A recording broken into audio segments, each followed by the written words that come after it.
a simple, effective protocol for low back. It's heart 3, heart 7, kidney 3, kidney 10. Now, what's going on with that? I used to get that when I drive down to Dr. Ton from Oregon. I drive down to San Diego, and he'd always do this heart 3, heart 7, kidney 3, kidney 10, so my back would feel better.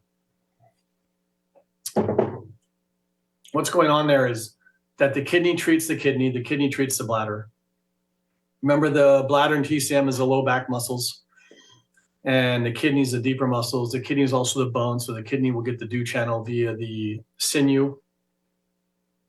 And heart 3, heart 7, heart is going to fix the gallbladder, and heart is going to fix the kidney.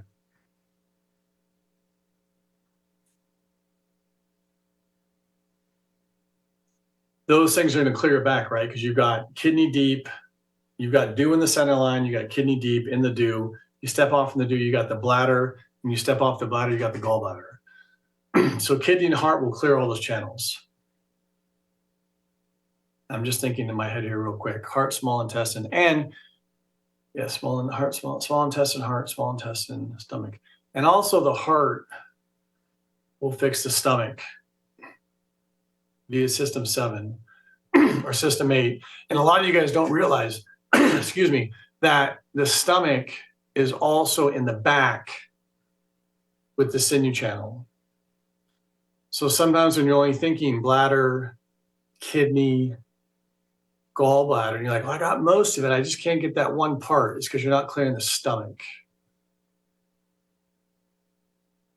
And again, you can see why most of the dome points are on the large intestine channel, because the large intestine channel gets the stomach.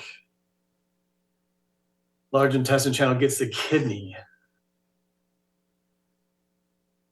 And so it's a very good way. That's why they clear so much. And usually chronic is going to implicate what? Bones, degeneration, compression. So large intestine, kidney, kidney, bone, kidney, dew.